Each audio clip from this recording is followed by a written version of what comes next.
नमस्कार दोस्तों, मैं अपने YouTube चैनल कहानी नहीं पुरानी में आपका हार्दिक स्वागत करता हूं। और आज जो कहानी सुनाने जा रहा हूं उसका नाम है यही मेरा वतन।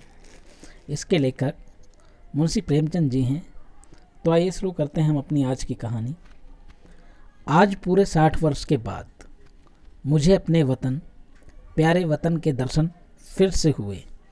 जिस वक्त मैं अपने प्यारे देश से विदा हुआ और किस्मत मुझे पश्चिम की ओर ले चली, मेरी उठती जवानी थी, मेरी रगों में ताज़ा खून दौड़ता था और सीना उमंगों और बड़े बड़े इरादों से भरा हुआ था। मुझे प्यारे हिंदुस्तान से किसी जालिम की शक्तियों और इंसाफ के ज़बरदस्त हाथों से अलग नहीं किया था। ना ही जालिम का जुल्म और कानून की शक्तियाँ मुझसे जो चाहे करा सकती हैं, लेकिन मेरा वतन नहीं छुड़ा सकती। यह मेरे बुलंद इरादों और बड़े बड़े मंसूबे थे जिन्होंने मुझे देश से निकाल दिया। मैंने अमेरिका में खूब व्यापार किया, खूब दौलत कमाई और खूब ऐश किया। भाग्य से बीवी भी ऐसी पाई जो अपने रूप में बेजोड़ थी, जिसकी खूबसूरती की चर्चा सारे अमेरिका में फैली हुई थी, जिसके दिल में किसी ऐसे ख्याल की गुंजाइश भी ना थी कि जिसका मुझसे संबंध ना हो।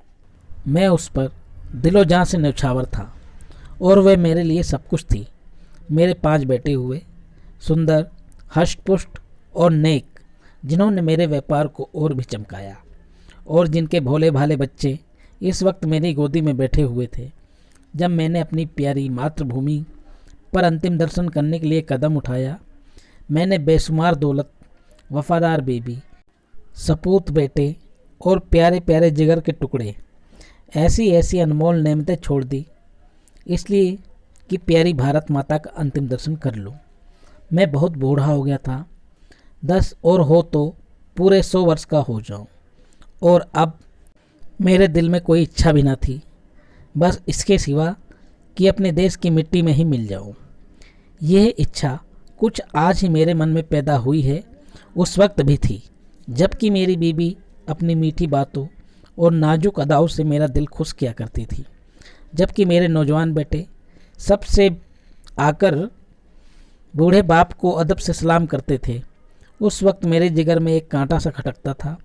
और वह कांटा ये था कि मैं यहाँ अपने देश में निर्वासित हूँ। यह देश मेरा नहीं है, मैं इस देश का नहीं हूँ। धन मेरा था, बीवी मेरी थी, बच्चे मेरे थे और जायदादें भी मेरी थी, लेकिन जाने क्यों मुझे रह रहकर अपनी मातृभूमि के टूटे फूटे झोपड़े, 4-6 बीघा जमीन और बचपन के लंगोटिया यारों की याद सताया करती थी। और अक्सर खुशियों की धूमधाम में भी ये ख्याल चुटकी लिया करता कि काश अपने देश में होता।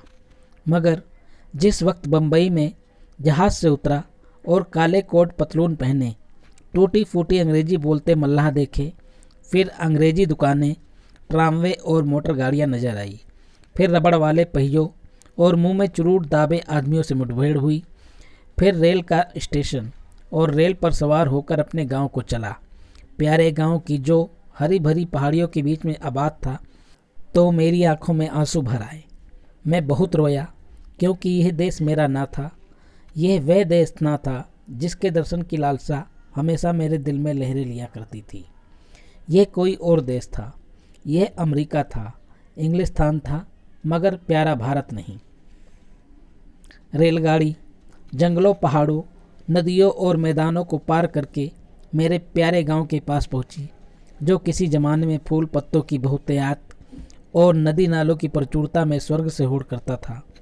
मैं गाड़ी से उतरा तो मेरा दिल बांसों उछल रहा था। अब अपना प्यारा घर देखूंगा, अपने बचपन के प्यारे साथियों से मिलूंगा। मुझे उस समय बिल्कुल याद न रहा कि मैं 90 साल का बूढ़ा हूँ। जैसे जैसे मैं गांव के नज़दीक पहुँचता था, मेरे कदम तेज तेज उठते थे। दिल में एक ऐसी खुशी लहरें मार रही थी कि जिसे बयान नहीं किया जा सकता। हर चीज़ पर आंखें फाड़ फाड़ कर निगाह डालता रहा। यही वही नाला है जिसमें हर रोज़ घोड़े नहलाते और खुद गोते लगाते थे, लेकिन अब इसके दोनों तरफ कांटोदार तारों की 4 दीवारें खिंची हुई थी और सामने एक बंगला था जिसमें 2-3 अंग्रेजी बंदूक लिए इधर उधर ताक रहे थे। नाले में नहाने या नहलाने की सख्त मनाही थी। गांव में गया और आंखें बचपन को साथियों को ढूंढने लगी, लेकिन अफसोस वह सब मौत के मुंह में चले गए थे। और मेरा टूटा फूटा झोपड़ा, जिसकी गोद में बरसों तक खेला था, जहां बचपन और बेफिक्रियों के मज़े लूटे थे, जिसका नशा अभी तक आंखों में फिर रहा है, अब वह मिट्टी का एक ढेर बन गया था। जगह गैर आबाद ना थी। सैकड़ों आदमी चलते फिरते नजर आए, जो अदालत और कलेक्ट्री और थाने पुलिस की बातें किया करते थे। उनके चेहरे बेजान और फिक्र में डूबे हुए थे, और वे सब दुनिया की परेशानियों से टूटे हुए मालूम होते थे। मेरे साथियों के से हष्ट-पुष्ट सुंदर गोरे चिट्टे नौजवान कहीं न दिखाई दिए।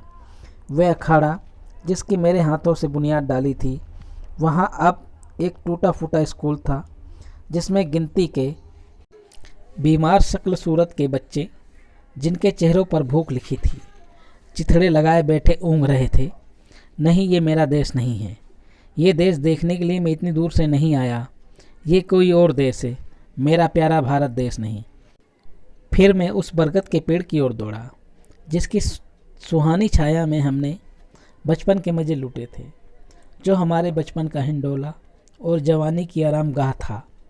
इस प्यारे बरगद को देखते ही रोना सा आने लगा, और ऐसी हसरत भरी तड़पाने वाली और दर्दनाक यादें ताज़ी हो गई कि घंटों ज़मीन पर बैठकर रोता रहा।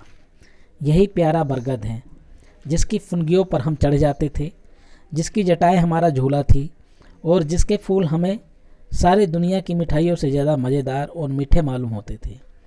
वे मेरे गले में बाहें डालकर खेलने वाले हमजोली, जो कभी रूठते थे कभी मानते थे, कहाँ गए?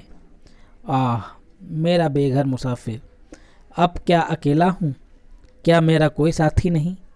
इस बरगद के पास अब थाना और पेड़ के नीचे एक कुर्सी पर कोई लाल पगड़ी बांधे हुए बैठा हुआ था।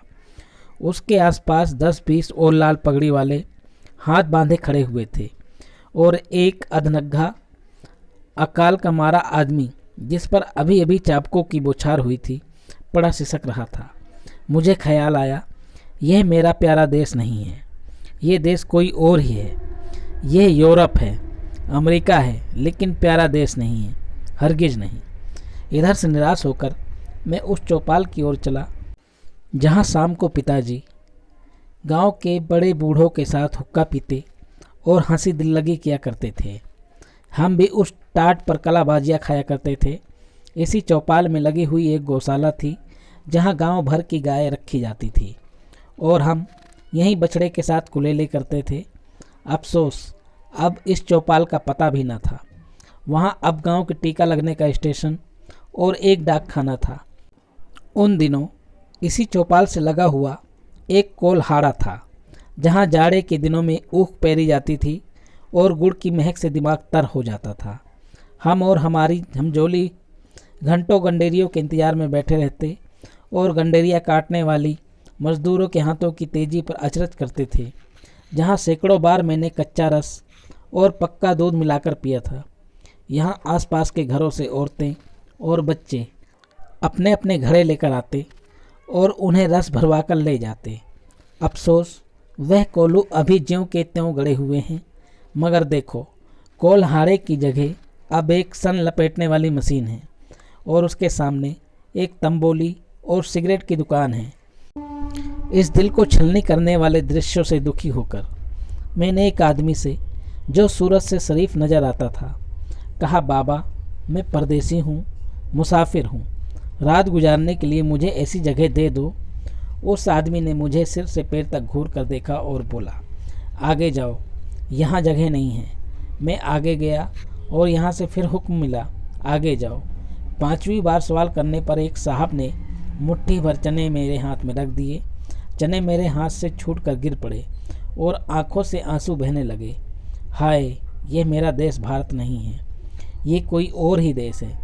यह मेरा मेहमान और मुसाफिर की आव भगत करने वाला देश नहीं, हरगिज नहीं है।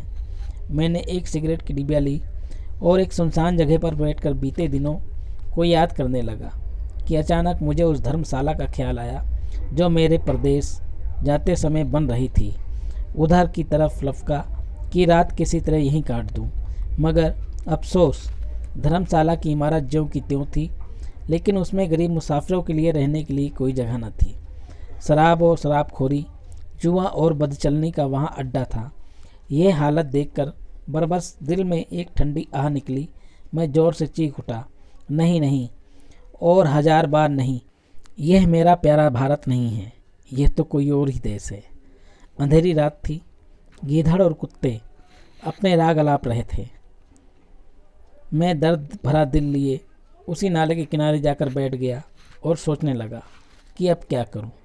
क्या फिर अपने बच्चों के पास लौट जाऊं और नामुराद मिट्टी अमेरिका की खाक में मिल जाऊं? अब तो मेरा कोई वतन न था। पहले मैं वतन से अलग ज़रूर था, लेकिन प्यारे वतन की याद दिल में बनी हुई थी। अब बेवतन हूँ, मेरा कोई वतन नहीं। इसी सोच विचार में बहुत देर तक चुपचाप घुटनों में सिर दबाए बैठा रहा। रात आंखों ही आंखों में कट गई। घड़ी में देखा तो 3 बज चुके थे। किसी की गाने की आवाज़ मेरे कानों में आई। दिल ने गुदगुदाया, यह तो वतन का नगमा है, अपने देश का राग है। मैं झटपट उठ खड़ा हुआ। क्या देखता हूँ कि 15-20 औरतें, बूढ़ी कमज़ोर, सफ़ेद धोतियाँ पहने, हाथों में लोटे लिए स्नान को जा रही हैं और गाती जा रही हैं, प्रभु मेरे अवगुण चित न धरो। इस मादक और तड़पा देने वाले राग से मेरे दिल की जो हालत हुई उसका बयां करना मुश्किल है। मैंने अमेरिका की चंचल से चंचल हंसमुख सुंदरियों की आलाप सुनी थी और कई बार उनकी ज़बानों से मोहब्बत और प्यार के बोल भी सुने थे, जो मोहक गीतों से भी ज़्यादा मीठे थे। मैंने बच्चों के अधूरे बोलों और तोतली बानी का आनंद भी लिया था, लेकिन जो मज़ा, जो आनंद मुझे आज ज़िंदगी में आया वह कभी हासिल न हुआ था। मैं भी मन ही मन इस गाने को गाता चला जा रहा था कि तभी मुझे बहुत से लोगों की बातचीत सुनाई पड़ी और कुछ लोग हाथों में पीतल का कमंडल लिए शिव शिव हर हर गंगे नारायण नारायण कहते हुए दिखाई दिए। मेरे दिल ने फिर गुदगुदाया, ये तो मेरे प्यारे देश की छवि है। मारे खुशी के दिल बाग बाग हो गया। मैं उन आदमियों के साथ हो लिया और 1 2 3 4 5 6 मील पहाड़ी रास्ता पार करने के बाद हम उस नदी किनारे पहुँचे जिसका नाम पवित्र है, जिसकी लहरों में डुबकी लगाना और जिसकी गोद में मरना हर हिंदू सबसे बड़ा पुण्य समझता है। गंगा मेरे गांव से 6-7 मील पर बहती थी और किसी ज़माने में सुबह के वक्त घोड़े पर चढ़कर गंगा माता के दर्शन को जाया करता था। उनके दर्शनों की कामना मेरे दिल में हमेशा थी। यहाँ मैंने हजारों आदमियों के ये सर्द में टटोलते हुए पानी में डुबकी लगाते हुए देखा था। कुछ लोग बालू पर बैठे गायत्री मंत्र का जाप कर रहे थे, कुछ लोग हवन करने में मशगूल थे, कुछ लोग माथे पर टीका लगा रहे थे, कुछ लोग वेद मंत्र सरस्वत पढ़ रहे थे। मेरे दिल में फिर गुदगुदाया और मैं जोर से कह उठा, हाँ हाँ, यही मेरा देश है, यही मेरा वतन है, यही मेरा भारत है। और इसी के दर्शन की, इसी मिट्टी से मिल जाने की आरज़ू मेरे दिल में थी। मैं खुशी से पागल हो रहा था। मैंने अपना पुराना कोट और पतलून उतार फेंका और जाकर गंगा माता की गोद में गिर पड़ा, जैसे कोई नासमझ भोला भाला प्यारी माँ की गोद में दौड़कर चला आए, उसकी छाती से लिपट जाए। हाँ, अब अपने देश में हूँ, यही मेरा वतन है, यही मेरे भाई बंधु हैं। गंगा माता की जय। मैंने ठीक गंगा जी के किनारे एक छोटी सी झोपड़ी बनवा ली है और अब मुझे सिवाय राम नाम के जपने के और कोई काम नहीं। मैं हर सुबह और शाम गंगा में स्नान करता हूँ और यही मेरी लालसा है कि इसी जगह मेरा दम निकल जाए और मेरी हड्डियाँ गंगा जी में प्रवाहित हो जाएं। मेरी बीबी, बच्चे मुझे बार बार बुलाते हैं, मगर अब मैं यहाँ गंगा का किनारा और यह प्यारा देश छोड़कर वहाँ नहीं जा सकता। मैं अपनी मिट्टी गंगा जी को सौंपूंगा। अब दुनिया की कोई इच्छा और कोई आकांक्षा यहाँ से मुझे नहीं हटा सकती, क्योंकि यह मेरा प्यारा देश, मेरी प्यारी मातृभूमि और मेरी लालसा है कि मैं अपने देश में ही मरूं। दोस्तों, इसी के साथ मेरी आज की कहानी ख़त्म होती है। अगर कहानी अच्छी लगे तो आप मेरे चैनल को लाइक व सब्सक्राइब कर सकते हैं और मिलते हैं अगली नई कहानी में। तब तक के लिए मुझे आज्ञा दें। धन्यवाद।